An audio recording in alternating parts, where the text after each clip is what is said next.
தமிழகத்தை மத்திய அரசு மாற்றாந்தாய் மனப்பான்மையுடன் பார்ப்பதாக அதிமுக பொதுச் செயலாளர் எடப்பாடி பழனிசாமி குற்றம் சாட்டினார். வேலூர் மாவட்டம் கந்தநேரியில் நடைபெற்ற தேர்தல் பொதுக்கூட்டத்தில் அதிமுக வேட்பாளர் பசுபதியை ஆதரித்து அவர் உரையாற்றினார். அப்போது பேசிய அவர் தேசிய கட்சிகளால் தான் தமிழ்நாட்டின் வளர்ச்சி பின்னோக்கி செல்வதாக விமர்சித்தார். மாற்றாந்தாய் பிள்ளைகளைப் போல தமிழ்நாட்டு மக்களை பார்க்கிறாங்க. அதனாலதான் அனைத்து இந்திய அண்ணா திராவிட முன்னேற்ற கழகம் தேசிய கட்சியோடு கூட்டணி வைக்கல. திண்டுக்கல் மக்களவை தொகுதி நாம் தமிழர் கட்சி வேட்பாளர் மருத்துவர் கைலை ராஜனை ஆதரித்து பழனி அருகே உள்ள புது ஆயக்குடியில் கட்சியின் தலைமை ஒருங்கிணைப்பாளர் சீமான் பரப்புரை மேற்கொண்டார். அப்போது பேசிய அவர், இத்தனை ஆண்டு காலம் திமுக அதிமுகவிற்கு வாக்கு செலுத்தியது போதும், இனிமேலாவது மக்கள் விழித்துக் கொள்ள வேண்டும் என கேட்டுக்கொண்டார்.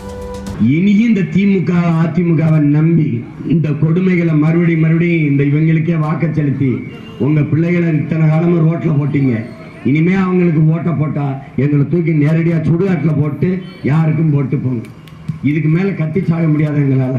நெல்லை தொகுதி காங்கிரஸ் வேட்பாளர் ராபர்ட் புரூஸை ஆதரித்து வள்ளியூரில் கனிமொழி எம்பி பிரச்சாரம் செய்தார். அப்போது பேசிய அவர், கத்தியை காட்டி பணத்தை பறிப்பது போல அமலாக்கத்துறை நோட்டீஸ் அனுப்பியே பெரிய நிறுவனங்களிடம் பாஜக பல கோடி ரூபாய் வாங்கியுள்ளதாக குற்றம் சாட்டினார். மேலும் எங்களை இந்தி கற்றுக்கொள்ள சொல்லும் பிரதமர் தமிழ் கற்றுக்கொள்ளலாமே என்றும், வேண்டுமானால் தமிழ் ஆசிரியரை அனுப்பி வைக்கிறோம் என்றும் பேசினார். திடீர்னு பாசம் வந்திருக்கு, எனக்கு தமிழ் தெரியலையே அப்படின்னு வருத்தப்படுறாரு.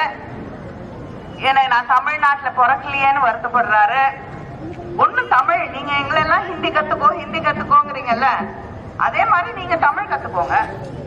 நம்முடைய முதலமைச்சர்கிட்ட சொன்னா உடனே ஒரு நல்ல ஆசிரியரை பார்த்து நிச்சயமாக அங்க டெல்லிக்கு அனுப்பி வைத்திருப்பார். செய்திகளை உடனுக்குடனும் துல்லியமாகவும் தெரிந்து கொள்ள சப்ஸ்கிரைப் பண்ணுங்க.